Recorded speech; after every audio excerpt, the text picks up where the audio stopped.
Wise men ക്ലബിൻ്റെ ഈ മനോഹരമായ പ്രോഗ്രാമിൽ കടന്നു വരുവാൻ എനിക്കിവിടെയായതിൽ സന്തോഷം. ഇതിനായിട്ട് എന്നെ ഇൻവൈറ്റ് ചെയ്ത ബഹുമാനപ്പെട്ട president doctor Samson, secretary Sanil, ഭാരവാഹികൾ, അംഗങ്ങൾ എല്ലാവരോടുമുള്ള നന്ദി ഞാൻ ആദ്യമായിട്ട് അറിയിച്ചു കൊള്ളട്ടെ. ക്രിസ്മസ് മെസ്സേജിന് വേണ്ടി നാം കാത്തിരിക്കുകയാണല്ലോ. ലോകത്തിൽ ഏറ്റവും അധികം ആചരിക്കപ്പെടുന്ന അല്ലെങ്കിൽ ആഘോഷിക്കപ്പെടുന്ന ബർത്ത്ഡേ ക്രിസ്മസ് ആണ്. അറിഞ്ഞോ അറിയാതെയോ ലോകത്തിലുള്ള എല്ലാവരും ക്രിസ്മസിന്റെ ഭാഗമാകുന്നു. ക്രൈസ്തവർ മാത്രമല്ല, അക്രൈസ്തവർ. കാരണം സൗദി അറേബ്യ ഒരു എക്സംഷൻ ആയിരിക്കാം. ഡിസംബർ മാസം കുട്ടികൾക്ക് അവധിയുള്ള സമയം, പേരൻസിന് വെക്കേഷനുള്ള സമയം, അല്ലെങ്കിൽ പുതുവത്സരത്തിന് വേണ്ടി എല്ലാവരും തയ്യാറാകുന്ന ആ ഒരു സമയം. ഒരു വർഷത്തെ ജീവിതത്തെ ഒന്ന് തുലനം ചെയ്യുവാൻ, പുതുവർഷത്തേക്ക് നമ്മൾ നമ്മെ തന്നെ ഒന്ന് സജ്ജീകരിക്കുവാൻ എല്ലാവരും സമയം മാറ്റിവെക്കുന്ന ഒരവസരമാണല്ലോ ക്രിസ്മസിന്റെ സമയം. ക്രിസ്മസ് കർത്താവായ യേശു ക്രിസ്തുവിന്റെ ജനനത്തെ ആഘോഷിക്കുന്നു. കർത്താവ് ഒരു ചരിത്ര പുരുഷനാണ്, അതേസമയം പ്രവചനങ്ങളിൽ കൂടി കടന്നു വന്നതായ വ്യക്തിയാണ്. 109 വേദപുസ്തക പ്രവചനങ്ങള് കർത്താവായ യേശു ക്രിസ്തുവിന്റെ ജനനത്തിങ്കൽ നിവർത്തിയായി.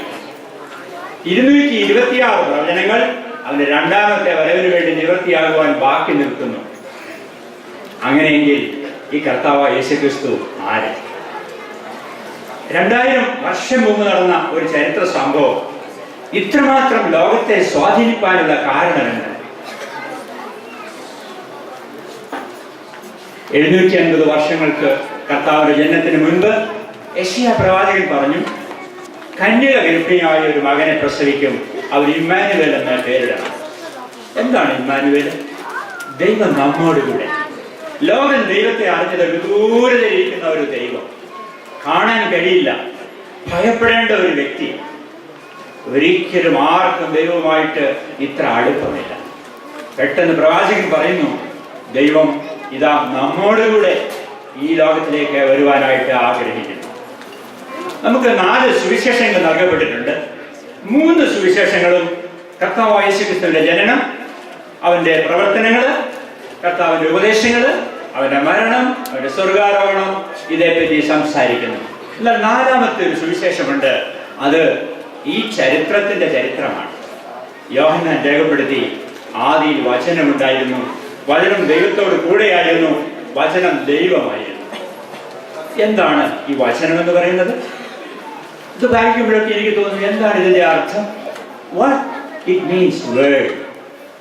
ഗ്രീക്ക് തത്വജ്ഞാനികളും എബ്രായ ചിന്താഗതിക്കാരും ഒരു കാര്യം വ്യക്തമായിട്ട് അറിഞ്ഞിരുന്നു, ഈ പ്രപഞ്ചം മുഴുവനും ഇങ്ങനെ നിൽക്കുന്നു, വലിയ സ്പീഡിൽ സഞ്ചരിച്ചുകൊണ്ടിരിക്കുന്നു, പക്ഷെ എങ്ങും ഒരു പ്രശ്നവുമില്ല, എല്ലാം വളരെ സ്മൂത്തായിട്ട് പോയിക്കൊണ്ടിരിക്കുന്നു. ഇതിന്റെ കാരണം എന്ത്?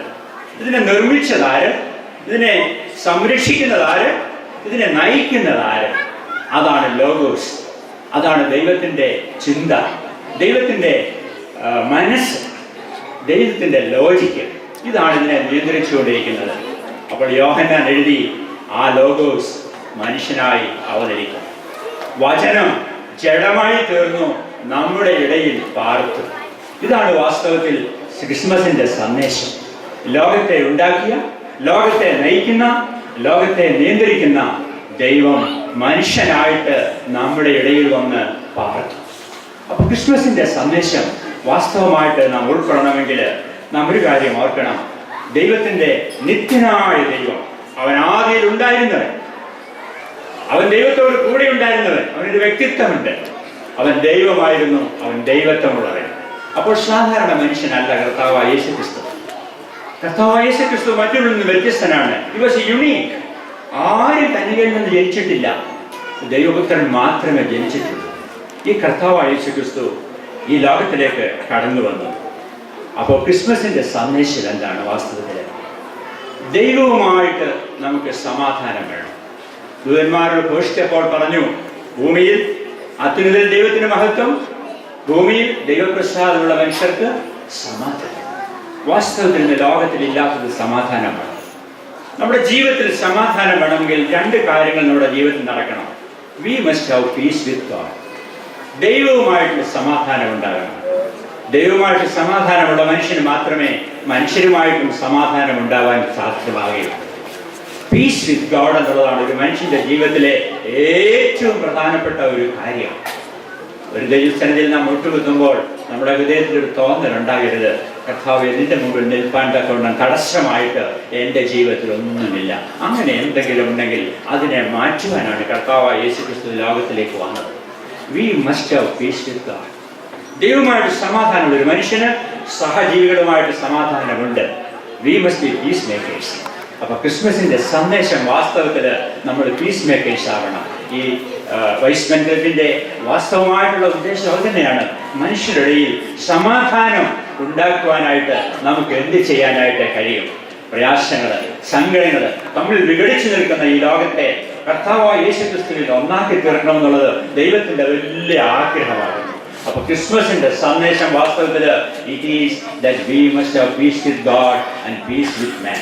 നമുക്കുള്ളിൽ സമാധാനം വേണം, നമുക്ക് ദൈവവുമായി സമാധാനം വേണം, നമുക്ക് സഹമനുഷ്യരുമായിട്ട് സമാധാനം വേണം.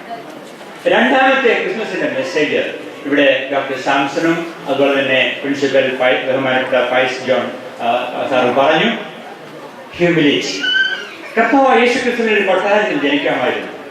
അവർ ജനിക്കുന്ന സമയത്ത് കോടാനുകോടി ദൂതന്മാരുടെ അകമ്പടി അവിടെ കാണിക്കാമായിരുന്നു. ഇല്ല. ആ ജനിപ്പാനായിട്ട് തിരഞ്ഞെടുത്തത് നസറത്തിലെ ഒരു പാവപ്പെട്ട വീട്. ജനിപ്പാനായി തിരഞ്ഞെടുത്തത് ഒരു കുറുക്കൂട്. എന്താ കാര്യം? പ്രപഞ്ചത്തെ നിർമ്മിച്ച ദൈവപുത്രൻ ലോകത്തിൽ നമ്മെ ഹ്യൂമിലിറ്റി എന്താണെന്ന് കാണിച്ചു. Without humility we can never go up. ജീവിതത്തിൽ ഉയരങ്ങളിലേക്ക് സഞ്ചരിക്കാൻ ആരെങ്കിലും ആഗ്രഹിക്കുന്നെങ്കിൽ ആദ്യം വേണ്ടത് താഴ്വയിലേക്ക് വരണം. ഒരു കുന്നിന്റെ മുകളിൽ കയറണമെങ്കിൽ ആദ്യം തന്നെ ചുവട്ടി ചെന്നേ മതിയാകത്തുള്ളൂ. അപ്പൊ ജീവിതത്തിൽ ഉയർച്ച ആരാഗ്രഹിക്കുന്നുവോ ആദ്യം നമ്മുടെ ജീവിതത്തിൽ ഉണ്ടാകേണ്ട ക്വാളിറ്റി ഹംബിൾനെസ്, ഹ്യൂമിലിറ്റി. വാസ്തവത്തിൽ ക്രിസ്മസിന്റെ സന്ദേശം അതാണ്. ക്രിസ്മസ് നമ്മെ പഠിപ്പിക്കുന്ന പാഠം അതാണ്. ഉയർച്ച ആഗ്രഹിക്കുന്ന നീ ആദ്യം താഴണം, താഴ്മയുടെ ഭാവം ധരിക്കണം. കർത്താവ് യേശുക്രിസ്തു തന്നെത്താൻ ഒഴിച്ചു. അവൻ വേഷത്തിൽ മനുഷ്യനായി വിളങ്ങി. അവൻ ക്രൂശിലെ മരണത്തോളം അനുസരണമുള്ളവനായി തീർന്നു. Is a example of Christmas. ക്രിസ്മസിന്റെ സന്ദേശം ഹ്യൂമിലിറ്റിയാണ്. ഒന്നാമതായിട്ട് ഞാൻ പറഞ്ഞു സമാധാനം. ദൈവവുമായിട്ട് നമുക്ക് സമാധാനം വേണം. ഒരു രാത്രി പോലും ഒരു ദിവസം പോലും ദൈവവുമായിട്ട് സമാധാനമില്ലാതിരിക്കാൻ നമുക്ക് കഴിയില്ല. അവനോടുള്ള കൂട്ടായ്മ, അവനോടുള്ള ബന്ധം, ദൈവം നമ്മോട് കൂടെ, അവൻ നമ്മിലേക്ക് ഇറങ്ങി വന്ന കർത്താവാകുന്നു. അപ്പോൾ നാം ആ സമാധാനം ഹൃദയത്തിൽ സ്വീകരിക്കുന്നവരായിരിക്കണം. മൂന്നാമതായിട്ട് ഉള്ള ദൂത് പാവപ്പെട്ടവരെ മറക്കരുത്.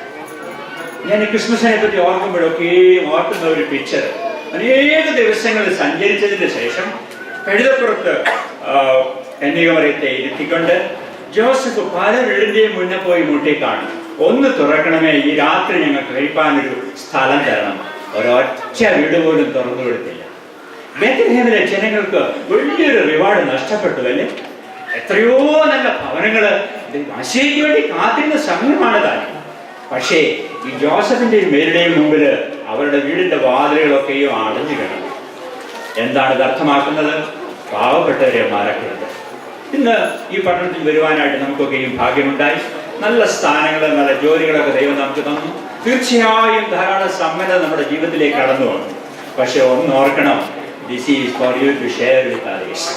നമുക്ക് ലഭിച്ച അനുഗ്രഹങ്ങൾ മറ്റുള്ളവരുമായിട്ട് ഷെയർ ചെയ്യാൻ നമുക്ക് കഴിയുന്നില്ല എങ്കിൽ അത് ദൈവത്തിന്റെ ഹിതത്തിന് ചേർന്നതല്ല. സിസ്റ്റമാറ്റിക്കായിട്ട് കൊടുക്കുവാൻ നമ്മുടെ കുഞ്ഞുങ്ങളെ അഭ്യസിപ്പിക്കണം. ഇവിടുന്ന് ഓരോ മാസവും അല്ലെ ഓരോ വർഷവും നമ്മുടെ കടന്നു പോകുന്നതായ സമയത്ത് നീക്കി വെച്ചതായ പണം കൊണ്ട് പാവപ്പെട്ടവരെ പോയി രഹസ്യമായി സന്ദർശിച്ച് ഒന്ന് കൊടുക്കാനായിട്ട് നിങ്ങളൊന്ന് തീരുമാനിച്ചേ. ദൈവം നിങ്ങളെ ധാരാളമായിട്ട് അനുഗ്രഹിക്കും. പാവപ്പെട്ടവരെ മറക്കരുതേ. ക്രിസ്മസിന്റെ ദൂത് അതാണ്. Don't forget the poor. നാലാമതായിട്ടും പ്രധാനമായിട്ടും ക്രിസ്മസിന്റെ ദൂത് ഇമ്മാനുവേൽ എന്നുള്ളത്. എന്താണ് ഇമ്മാനുവേൽ? ദൈവം നമ്മോട് കൂടെ. ജീവിതത്തില് നമ്മുടെ ജീവിതത്തിൽ നമ്മൾ എപ്പോഴും പ്രശ്നങ്ങളും പ്രയാസങ്ങളും ഒക്കെ നമ്മുടെ ജീവിതത്തിൽ ഉണ്ടായിരിക്കാം. പക്ഷെ ഒന്ന് ഓർത്താൽ മതി, ദൈവം നമ്മോട് കൂടെയുണ്ട്.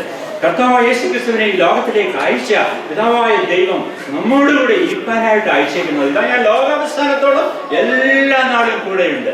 ഈ ഒരു ചിന്ത നമ്മെ ഭരിക്കുമോ? ഓരോ നിമിഷം, ഓരോ മണിക്കൂറും ഓരോ ദിവസവും നമ്മെ ഭരിക്കേണ്ട ചിന്ത എന്താണെന്ന് ചോദിച്ചാൽ, ഞാൻ തനിച്ചല്ല. I am not alone. ഇവിടെ കുഞ്ഞുങ്ങളെ അഭ്യസിപ്പിക്കണം. മോനെ, നീ തനിച്ചല്ല. മോളെ, നീ തനിച്ചല്ല.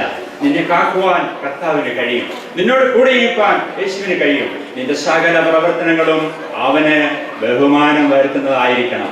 The awareness of the presence of God. വിദൂരയിലിരിക്കുന്ന ഒരു ദൈവത്തെ കണ്ടിരുന്നതായ ലോകം പെട്ടെന്ന് മനസ്സിലാക്കി, ദൈവം നമ്മോട് കൂടെ. Immanuel, he became Immanuel. ഈ ഇമ്മാനുവേലിന്റെ ജീവിതത്തിലുണ്ട്. ഈ ഇമ്മാനുവേലിനോട് കൂടെയുണ്ട്. കഴിഞ്ഞ വർഷം ഞങ്ങളുടെ ചെറിയൊരു ഗ്യാതറിങ്ങിൽ ഒരു കൊച്ചു കഥ ഞാൻ കുഞ്ഞുങ്ങളോട് പറഞ്ഞ് ഞാൻ വീണ്ടും ഒന്ന് റിപ്പീറ്റ് ചെയ്യാനായിട്ടാണ് പോകുന്നത്. ഒരു അപരിചിതനായൊരു മനുഷ്യൻ ഒരു പട്ടണത്തിൽ അതിരാവിലെ ചെന്നു. കാറിലാണ് ചെന്നത് കേട്ടോ. കുറെ നേരം വാഹനമൊക്കെ ഓടിച്ച് നടന്ന് എങ്ങും ഒരു അനക്കവുമില്ല. കുറെ നേരം കഴിഞ്ഞപ്പോൾ ഒരു പള്ളി കണ്ടു. എന്നാൽ ശരി, അങ്ങോട്ട് കയറി കളയാം. ആ പള്ളിയുടെ പാർക്കിംഗ് കൊണ്ട് വണ്ടി പാർക്ക് ചെയ്തു. പാർക്ക് ചെയ്ത് ഇറങ്ങി കഴിഞ്ഞപ്പോൾ പുറകിൽ ഒരു ശബ്ദം, ദാറ്റ് ഈസ് മൈ പ്ലേസ്. ഈ അപരിചനൊന്ന് അല്പനേരം നിന്നു. പക്ഷെ കാർ മാറ്റാനൊന്നും പോയില്ല. നടന്ന് പള്ളിയിലോട്ട് കയറി.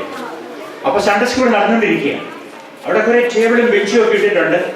ആ ബെഞ്ചിന്റെ മുകളിലേക്ക് പോയിട്ട് ഈ അപരിചൻ ഇരുന്ന ഉടനെ പറയുന്നൊരു ശബ്ദം, ദാറ്റ് ഈസ് മൈ പ്ലേസ്.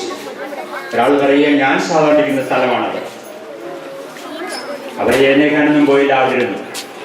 കുറെ കഴിഞ്ഞപ്പോൾ പള്ളിയിൽ ആരാധന തുടങ്ങി. ആരാധന തുടങ്ങിയ സമയത്ത് ഈ അപരിചിതനായ മനുഷ്യൻ അകത്തിരുന്ന് ഒരു സൈഡിലെ ബെഞ്ചിന്റെ മുകളിലേക്ക് ഇരുന്നപ്പോൾ ഒരു മനുഷ്യൻ പറയുന്നു, oh that is my place. എഴുന്നേറ്റില്ല, അവിടെ നിന്നു. ആ മനുഷ്യൻ അടുത്ത് വന്നിരുന്നു. കുറച്ച് കഴിഞ്ഞപ്പോൾ ആരാധന ആരംഭിച്ചു. എല്ലാവരും എഴുന്നേറ്റ് പ്രാർത്ഥിക്കാൻ തുടങ്ങി. ഓ, ദൈവത്തിന്റെ സാന്നിധ്യം കടന്നു വരേണ്ടേ, നമുക്ക് പ്രാർത്ഥിക്കാം. പ്രാർത്ഥിച്ചു.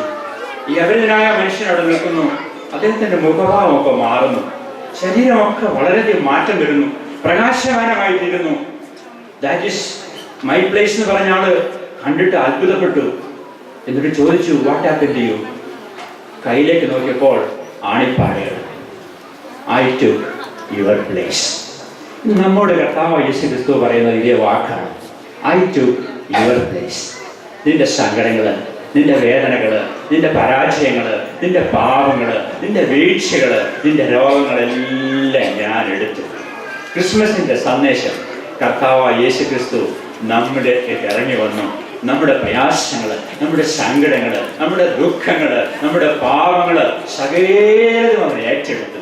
ഈ കർത്താവിനെ വാസ്തവമായിട്ട് കണ്ടുമുട്ടുവാൻ, വാസ്തവമായിട്ട് 2012 ഈ ക്രിസ്മസ് ആഘോഷം നമ്മുടെ ജീവിതത്തിന്റെ ഒരു പുതുക്കത്തിന്റെ തുടക്കമായി തീരുവാൻ നമുക്ക് നമ്മെ തന്നെ ദൈവത്തിന്റെ കരങ്ങളിൽ സമർപ്പിക്കാം. ഈ കർത്താവ് നമ്മോടുകൂടെ ഈ പുതുവത്സരം വിടിയിരിക്കാനായിട്ട് നമുക്ക് ആഗ്രഹിക്കാം. ക്രിസ്മസിന്റെ സന്ദേശം ഞാൻ ഒന്നുകൂടെ ഓർപ്പിച്ചു കൊള്ളട്ടെ. ഒന്ന്, ദൈവവുമായിട്ട് നമുക്ക് സമാധാനം ഉണ്ടാകണം. Not a single day should pass without that peace with God. എന്തെങ്കിലും കർത്താവുമായുള്ള സമാധാനത്തിന് തടസ്സമായിട്ട് നമ്മുടെ ജീവിതത്തിലുണ്ടെങ്കിൽ അന്ന് തന്നെ ഏറ്റുപറഞ്ഞ് കർത്താവിനോട് യോജിച്ച് ഒരുമിച്ച് കൂട്ടായ്മയിൽ ജീവിപ്പാൻ നാം തയ്യാറാകണം. We should have peace with God, then we will have peace with man. രണ്ടാമതായിട്ട് we must be humble. നമ്മുടെ ജീവിതത്തില് ജാടയുണ്ടെങ്കിൽ, അഹങ്കാരമുണ്ടെങ്കിൽ, ഞാൻ വലിയവനാണെന്നുള്ള ഭാവമുണ്ടെങ്കിൽ കർത്താവിനോട് പ്രവർത്തിക്കാനായിട്ട് കഴിയത്തില്ല. ക്രിസ്മസിന്റെ സന്ദേശം ഹ്യൂമിലിറ്റിയാണ്, ഹംബിൾനെസ്. മൂന്നാമതായിട്ട് ഞാൻ പറഞ്ഞു, പാവപ്പെട്ടവരെ സഹായിക്കാനുള്ള ഒരു തീരുമാനം ഈ ക്രിസ്മസിൽ കൂടെ നമുക്ക് എടുക്കാൻ കഴിയുമെങ്കിൽ നമ്മുടെ ജീവിതങ്ങൾ അനുഗ്രഹിക്കപ്പെടും. കൊടുത്ത് നഷ്ടം വന്നവരാരും ഇന്ന് ലോകത്തിലില്ല. ദൈവത്തിന് കൊടുത്തിട്ട് ദൈവം കടമിട്ടേക്കത്തില്ല കേട്ടോ. അവൻ ധാരാളമായിട്ട് നമ്മളെ നിറയ്ക്കുവാൻ തക്കവണ്ണം സമ്പന്നനാണ്. പാവപ്പെട്ടവരെ സഹായിക്കാനായിട്ട് ഒരു തീരുമാന വ്യക്തികളായിട്ട് നാം എടുക്കണം. നാലാമതായിട്ട് ഞാൻ പറഞ്ഞു, it is nothing but the presence of God. എല്ലായ്പ്പോഴും കർത്താവിനോട് കൂടെയുണ്ട്. നമ്മൾ സംസാരിക്കുമ്പോൾ, നമ്മൾ പ്രവർത്തിക്കുമ്പോൾ, നമ്മൾ ജോലിക്ക് പോകുമ്പോൾ, നമ്മുടെ ഇടപാടുകളിൽ എല്ലായ്പ്പോഴും be aware that there is a presence of God with you. ഈ കർത്താവായ യേശു ക്രിസ്തു നമ്മുടെ സകല പാപങ്ങളെയും ഏറ്റെടുത്തു. He took our position. He came to us. അവൻ നമ്മിലേക്ക് വന്നു. ക്രിസ്മസിന്റെ സന്ദേശം നടത്തണം. ഈ അവസരത്തിൽ ഒരു അനുഗ്രഹിക്കപ്പെട്ട പുതുവത്സരം ഞാൻ എല്ലാവർക്കും ആശംസിക്കുന്നു. ദൈവനാമത്തിനെ മഹത്വം.